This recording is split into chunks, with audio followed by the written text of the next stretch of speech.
Bonjour à tous, je suis le responsable de l'Observatoire de la diversité linguistique et culturelle dans l'Internet, une association qui se préoccupe de créer des indicateurs fiables et pérennes de la place des langues et du multilinguisme dans l'Internet. Et là, je vais vous parler de ce qu'il faut pour qu'une langue soit dans le monde numérique.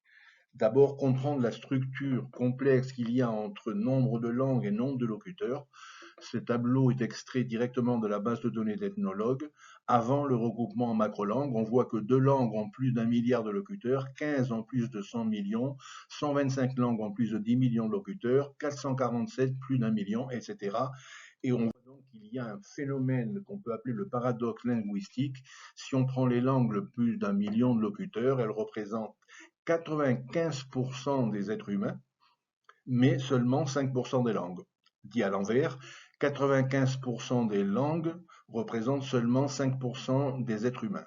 Et si on fait l'hypothèse simplificatrice, qui est peut-être fausse dans le détail, mais qui est vraie statistiquement, que les langues qui ont une existence numérique, ce sont les langues qui ont un grand nombre de locuteurs, la barre étant probablement justement à 1 million, on aurait donc aujourd'hui un peu plus de 500 langues qui ont une existence numérique, alors qu'il y a 7500 langues.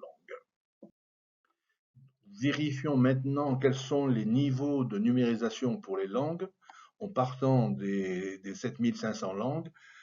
Donc celles qui ont une existence numérique, ce sont celles qui ont une codification donnée par Unicode. On regarde à peu près, c'est à peu près 750 langues. Quelles sont les langues qui ont un support technologique, c'est-à-dire des outils informatiques pour travailler sur ces langues? Le premier, le plus connu étant la traduction.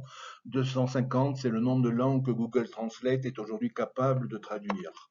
Combien de ces langues ont des contenus vastes, importants, qui regroupent toutes les thématiques? Aujourd'hui, pour donner un ordre de grandeur, Wikipédia a 343 langues qui ont des articles dans Wikipédia, ce qui ne veut pas dire qu'elles ont forcément des contenus variés et importants.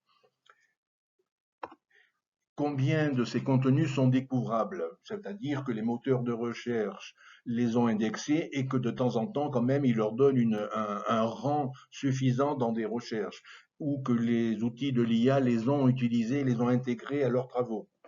Une centaine?